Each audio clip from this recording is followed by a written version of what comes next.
Dude, this looks freaking creepy. Oh my god, this might give me some nightmares. The Lake Nyos Incident. What is this?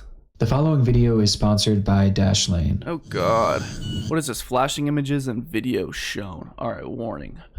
Beware. That's some porous concrete, baby. Oh, what is this? Disclaimer, the following video. God, you're going too quick. I need to tell my viewers what's going on. The following video may be disturbing to some viewers. Viewer discretion advised. That was not even the creepiest voice I could do, but whatever.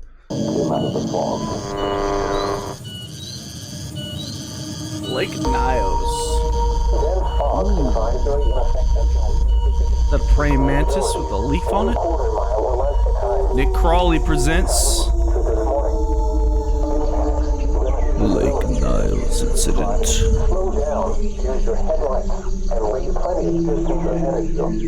Looks like Portland. A mist of August Manuka. 15th, 1984. Night falls on Lake Nyos, a serene, quiet body of water in Cameroon, Africa. Along its shores lies a sleepy road where that night, a truck crammed with 12 passengers would follow its twists and turns. Okay. As the vehicle passed through a dark wooded area, a dense fog began to emerge from the lake, rolling along the ground and covering the surrounding area. I'm sorry, this is Africa? This is what I imagine, like, I actually read the... Okay, so this is what I imagined the Twilight series to look like, alright? Like a blanket. Fucking creepy. It engulfed the road in an instant, but as far as the driver was concerned, a foggy night by the water was nothing too out of the ordinary as he continued en route to their final destination, a destination that would never be reached. Moments following the emergence of this heavy fog, the engine within the vehicle began to sputter, before shutting down completely and slowing the crippled vehicle to a stop. The driver twisted the ignition over and over again, but nothing. The engine was completely unresponsive. Okay. Sitting on the roof of the parked truck were 2 of the 12 passengers, who watched as one by one, those inside of the vehicle crawled out to investigate the breakdown. They watched as the group of 10 walked towards the truck's hood, and they watched as one by one, they began to collapse. Wait. Okay, so I don't get that. Like, your truck breaks down, you sit on the hood of the truck, like the hood of the engine. Obviously, they would inspect the breakdown. Like, that doesn't seem like it makes sense. Falling to the ground without a single word. In just a moment's time, the entire group of 10 had perished. Damn. I thought they collapsed. Now they perished. The passengers on the roof looked on in horror. They began to witness the cattle and other livestock shriek in agony before falling to the ground as well. Even the bugs dropped from the sky, as on a night where you would typically hear the sound of a million insects. It instead grew deathly silent. That day, 37 people in total would lose their lives, with hundreds of livestock suffering the same mysterious fate. We don't get a fucking body count on the livestock? Shit. It was a disaster that happened Animal in an rights, instant, bro. but to most of the outside world, it didn't happen at all. I'm calling PETA. Left baffled, Cameroon authorities had no explanation to this sudden loss of life, leading to the event almost immediately being covered up and blacked out from the rest of the world. And honestly, it may have remained that way forever, had it not been for another event that transpired in an identical manner, with this incident proving to be one of the most shocking in human history. Wait, what? So it's up in the ante? Before we dive into this story, I want to briefly thank today's sponsor, Dashlane. Dashlane, I'll find you the code, boys. Dashlane. In everywhere. In all dash with their autoproof patch device. Bye. There you go, baby. Visit that link. Link in the description below, probably. Well, not in this description, but there's the website descriptions right there. Boom, bada bing. We did our little graces. Thank you, Nick. Heading over to dashlane.com/Nick, and if you'd like to upgrade to premium afterwards, you can do so by using my code Nick for 50% off. Nothing spookier than a little advertisement mid-roll. Back to it, chapter 2. Scientists were at a loss following the disaster at Lake Nyos, as first-hand reports were few and far between, given that hardly anyone in the area had survived. I'm not gonna lie, when I look at this, I'm like, dude, that looks like a really cool golf course. From what they could gather, residents reported hearing a loud noise at some point during the night. The noise had come from the direction of the lake and sounded almost like an explosion, which seemed consistent with the appearance of the vegetation surrounding the water, as trees, grass, and bushes were left completely flattened, almost as if it had been crushed by the force of an explosion. Following I know what happened. A Yeti did a cannonball in the lake. the strange noises, fog began to quickly cover the entire area, which was of particular interest, And he farted, causing a big fog. as survivors reported that it appeared different than your typical mist. It had a heavy stench and even slightly burned the Bro, I'm telling you, dude, I'm on the money with this one. skin of the Hey, yo, what the fuck? I don't want to look at no feet. What are those? Oh my god, look at that thing. That thing's talking. Holy fuck. those Oh my god, instead of his like jaw dropped, his toenail jumped. who stood in its way. Ew. And as soon as the fog rolled in, both humans and animals alike began collapsing Not and the eventually cow. passing away, Damn. with the official cause of death for all of the victims being asphyxiation. The fog also seemed to move in an unnatural way as it rolled along the ground, never straying more than a few feet above the surface, meaning that when the two So it's poisonous fog gas shit? I don't fucking know. passengers were seated on top of the truck, they never actually came into physical contact with the mist because it never rose that high. Okay. And given that they had survived unscathed, well, it seemed apparent that the mist itself was likely what had caused the deaths. Yeah. But determining how or why a mist could have killed everything in the surrounding area, well, that was another question entirely. Looking at all the evidence, it was Ooh, volcano mist. It could be like highly poisonous gas, obviously. initially theorized that this event was spurred on by volcanic activity, Yeah. as there was an active volcano field beneath the lake itself, That would make which sense. upon eruption may have released a cloud of toxic fumes into the air. Though upon further testing, it was determined that the volcano was inactive at the time, and no evidence of an eruption was present. Well, can it be inactive and still have like mist and shit?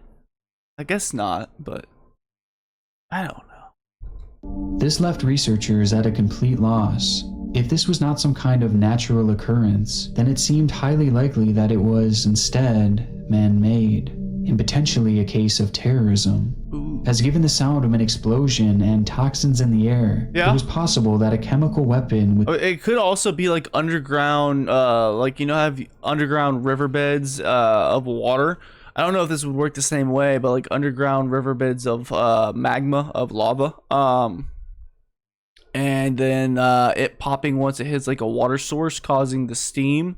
And then the steam could have like it could be engulfed with the poisonous gas of the lava hitting the you know, the water source underground, which could cause like pretty much a funnel of poisonous gas. I imagine. I don't know. This is just me spitballing like a dumbass. was used on the region.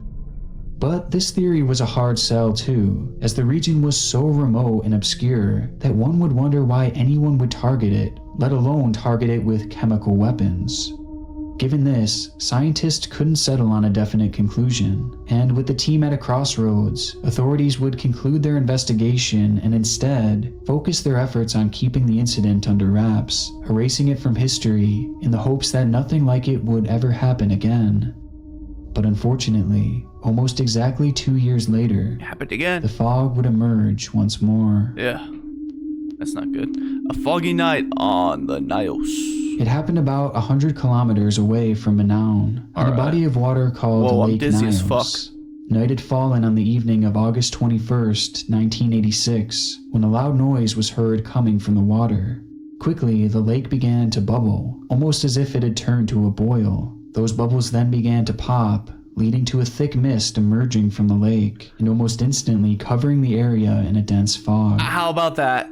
Dramatic as the event seemed, virtually no one was aware of what was happening, as the vast majority of nearby villagers were fast asleep, completely unaware of the danger that they were in. Ooh, By the edge of the lake, a lady named Halima Sully was living with 4 of her daughters, and following the sound of the loud rumble, Halima would be awakened in a state of confusion. The sound was startling, but it would prove to be far from the most frightening thing that she would hear that night, as immediately after being jarred from her sleep, she began to hear a collage of voices echoing from the village around. Oh, hell no, bro. This shit's giving me fucking goosebumps, bro.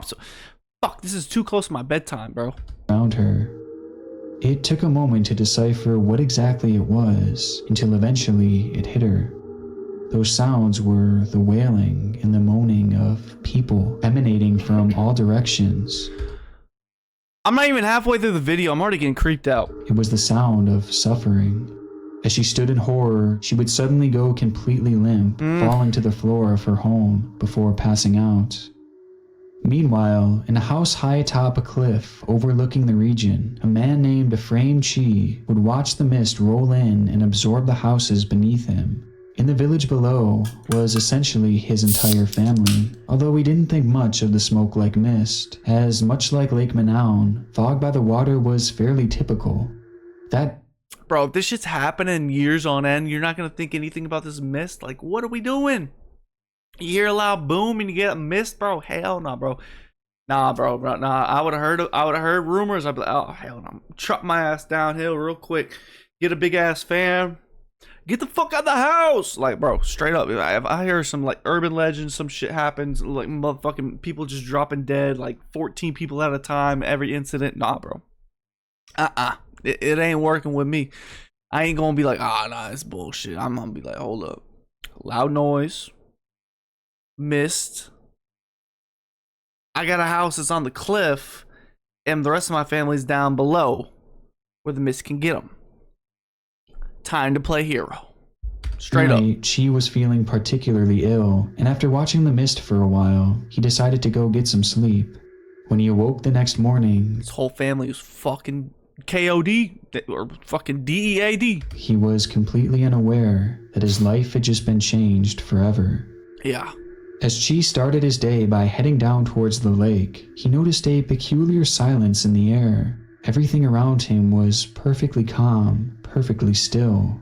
Dude, that is the creepiest feeling ever, bro. It really is. Because, like, when you walk around nature, it doesn't matter what time of day, you got the birds chirping, you got the cicadas hissing, you got the you have some kind of ambient noise going on, like, straight up. So, like, hearing just dead silence, so creepy.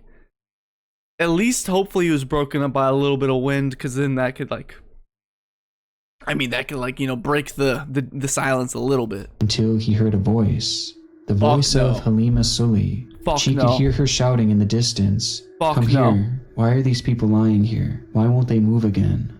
Oh he my God. couldn't bear the sight. It was far too horrific, as on the ground in front of Halima lay all 4 of her children, none of whom were alive. And they weren't the only ones, as all around them, bodies littered the ground of the village. As Halima searched the area for survivors, she would discover 31 other members of her family dead within their nearby homes. In the fields around them also lay the family's cattle, of which they had worked years to obtain. Yet, in a matter of one night, all 400 of them had passed as well. That night, Halima had quite literally lost everything, and all that remained of her family was her. And she wasn't the only one. I'm sorry, if this shit happens again, like a year later, 3 years later again, bro. Nah, bro. Bro, people would know about this. It'd be like a local legend. One man living in the nearby village of Sabam had also heard the loud rumble that night. His name was Joseph Niquain, and after he too was awakened by the blast, he emerged from his bed to check on his daughter. Within his home was a cloud of mist, and through strained eyes he headed towards her room, though he didn't make it far. He described his account by saying, "I could not speak, I became unconscious. I could not open my mouth because then I smelled something terrible. I heard my daughter snoring in a terrible way, very abnormal. When crossing to my daughter's bed, I collapsed and fell. I was there till 9 o'clock in the morning. I was surprised to see that my trousers were red and had stains like honey. I opened the door. I wanted to speak. My breath would not come out. My daughter was already dead. Facing the reality of his deceased daughter, Joseph would try and compose himself as he left his home in search of help, though outside was an even grislier sight. In virtually all the homes that surrounded him were the deceased bodies of his neighbors, some of whom were sprawled across the ground of the village, while others he could see through the windows of their homes, looking as if they had passed away in their sleep. On their skin, and Joseph's as well, were wounds comparable to chemical burns. Surrounding Joseph was nothing but death, as overnight practically the entire village had been wiped out, except for him. Bro, this reminds me of the Hunger Games scene in the Hunger Games 2? I think it's 2, where they have like the gas in the forest area. This shit's fucking creepy, bro. And worst of all, he had no idea how or why. In fact, nobody did. But perhaps Joseph's strangest encounter came from the lake itself. As he looked out to the water, he would notice that the lake's signature shade of brown was no more, and instead, green. That morning, the water ran red. For medical personnel, the sight was shocking. In the villages that the mist reached, survivors like Joseph, Chi, and Halima were few and far between, with those who did remain being left incredibly... Bro, why is the lake red? That doesn't make sense. That doesn't add up with my theory at all. Now I'm fucking confused. Like, what? Why is the... What? Ill, with sores across their bodies. Some had even become paralyzed, losing their ability to move for days and weeks. At Manaon, the medical professionals had found 37 individuals deceased along the water, which accounted for about half of the lake's inhabitants. But things at Nyos... Wait. If it's like acid... If the lake turns to acid when the big boom happens, then it would make sense why the lake was red, because then maybe the bodies were like disintegrated into the water. That would pop. Yeah, that makes sense. Were instantly much different, as the population was far more dense, and rather than medics finding a few dozen bodies the next day, they instead found hundreds. When it was all said and done, as many as 1,800 people lost their lives that night, with an exact number being unknown, as there were simply too many bodies to count. And if the lake disintegrated people, who fucking knows how many people? As they moved to quickly bury the dead in a mass grave. Along with this, over 3,000 domesticated animals and livestock were killed as well, with the cause of death for both humans and animals being asphyxiation, and no immediate explanation as to why. Did anyone test the water of the lake though? Like what? A search for a reason. Alright, here we go. In the days following the sudden, unexplained disaster, surviving villagers began speculating that what had happened was some type of punishment passed down from an unruly spirit, referring to the fog as some type of supernatural killer mist. Really? But opinions across the region varied, with some calling into question whether the government had been doing some type of experimentation in the area, potentially testing weapons or chemicals before something went very wrong. With this, that wouldn't explain the time gap though. Like if they would have tested it before, that does make sense. I think it's a natural disaster, right? Theory in particular remaining a big talking point for a while, as the two lakes affected were so close, so obscure, and both located in Cameroon. It might also explain why authorities had moved to cover up the Lake Nyos Incident. But as for the authorities themselves, they were concerned that this was yet another act of terrorism, as it was almost as if a bomb had been dropped over top of the lake. After all, the sound of an explosion was undisputed, causing many to believe that the region was under attack. Which, in a way, was somewhat true, only this attack wasn't from some outside force. No. And instead, it was from nature itself.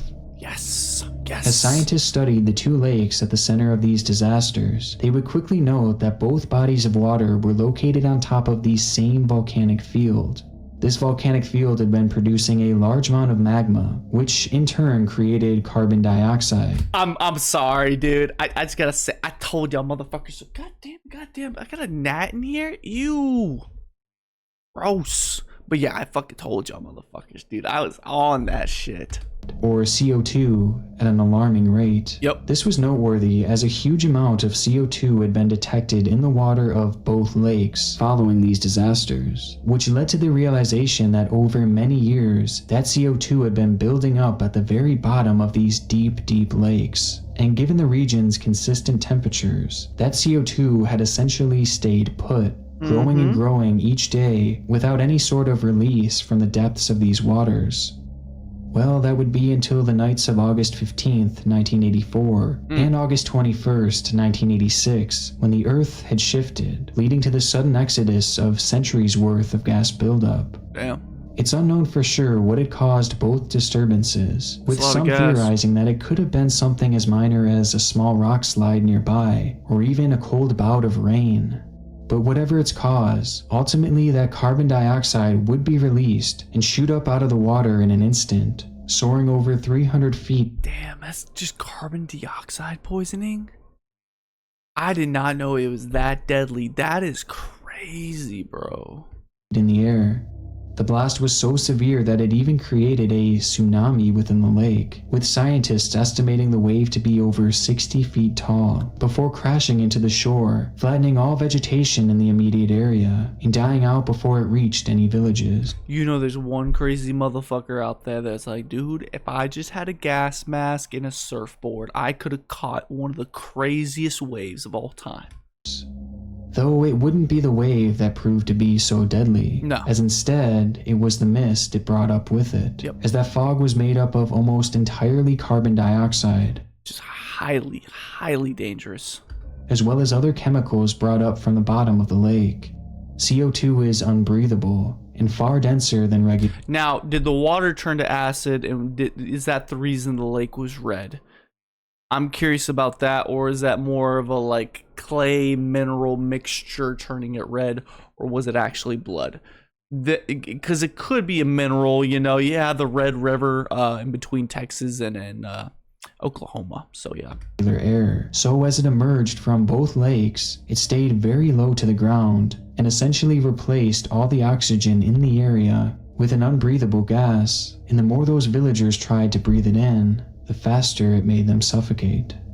This is why the truck's engine had stopped at the very beginning, as there was no oxygen to circulate within the engine, rendering combustion within it impossible. Yeah. And this also explains how the majority of survivors lived in higher elevations, just high enough to avoid the low-lying gas. This theory also accounted for the wounds found on the bodies, as they were likely caused by CO2 poisoning. And the lake's red color the following day? Well, that change was a direct result of the high level of CO2 in the water. The event sounds so... That's a little boring, but okay, that makes sense. Supernatural, so unbelievable. But this theory explained everything, and would eventually be universally agreed upon as the cause for both disasters.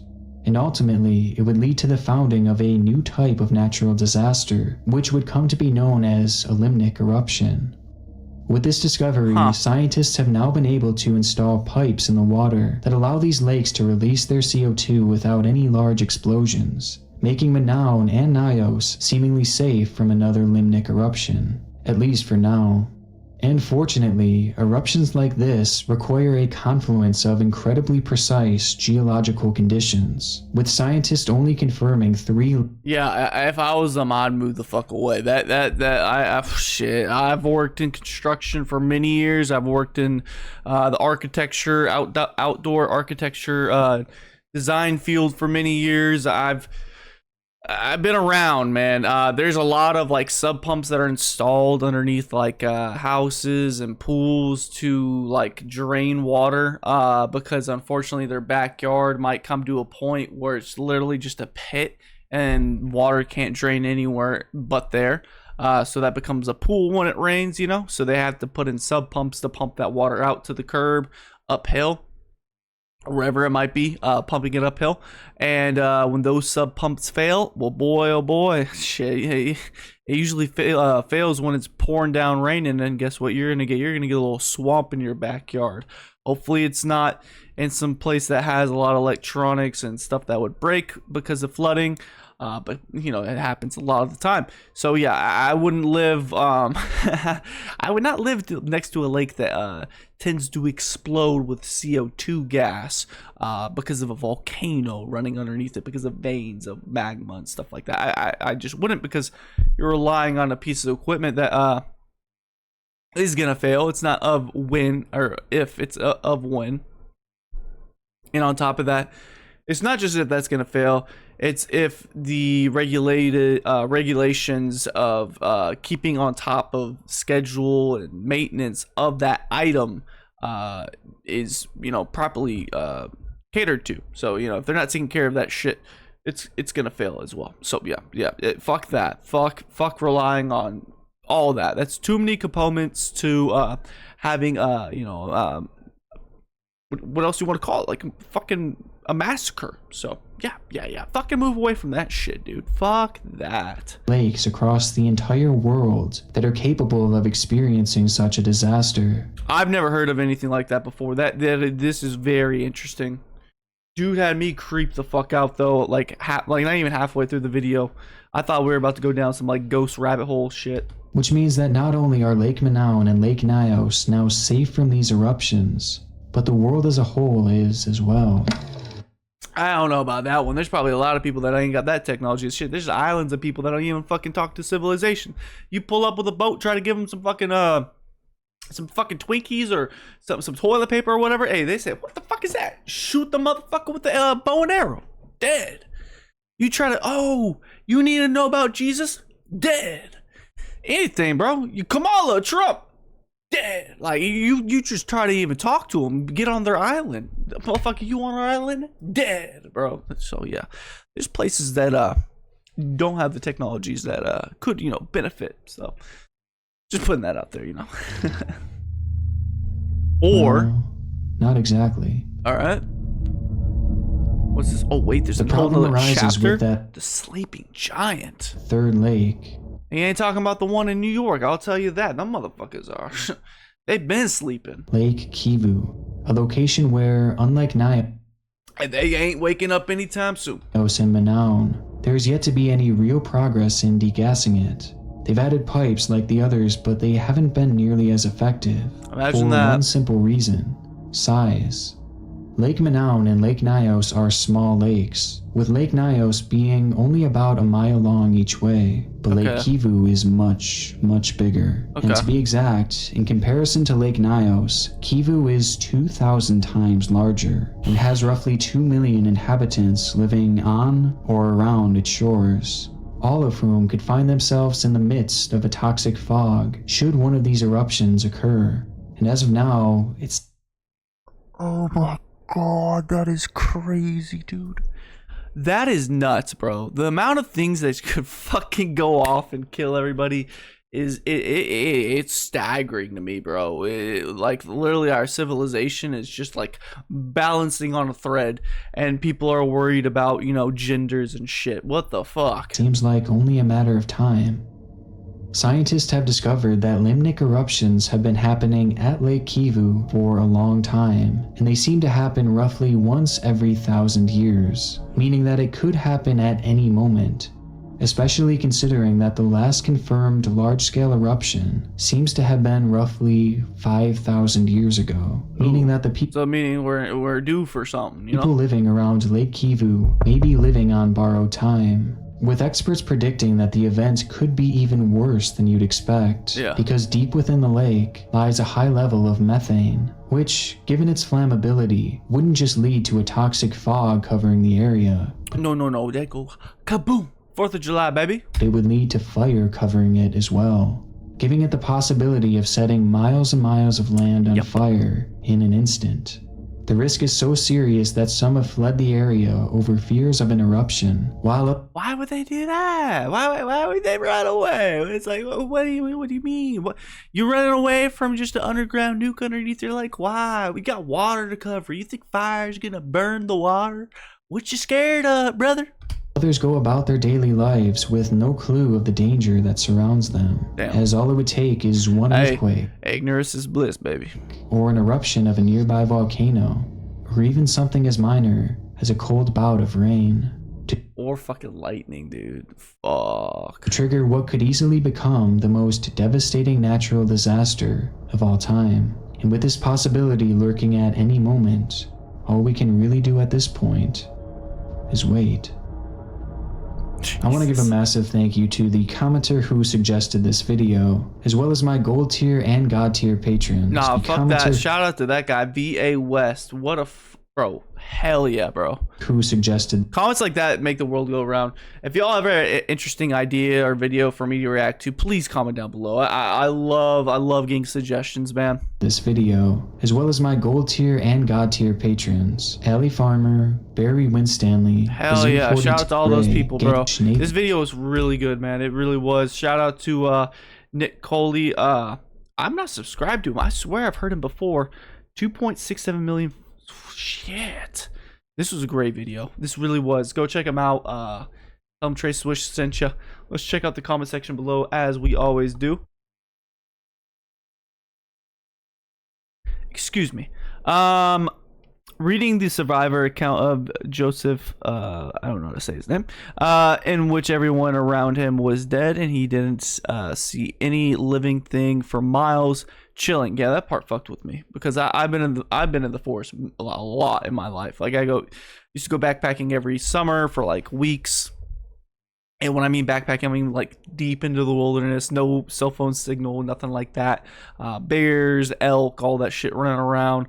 Yeah, that shit's yeah. So not hearing anything at all. That man, that poor man must have thought that the world was literally ending around him. Yeah, that'd be a little fucking creepy. I'm not gonna lie. And also when you like walk and you like are snapping branches underneath your foot or something like that, it's just fucking creepy, bro. It's just the whole setting's creepy. You have to love how the authorities kept wanting to cover up this, and keep it under wraps, because ignoring the problems has always just made the problems go away in the past. Yep, just sweep it under the rug. Nothing's gonna happen again. That's a great comment. Dude, this video went hard, man. Comment down below your thoughts. This doesn't happen without y'all. This was fucking entertaining, bro. It really was.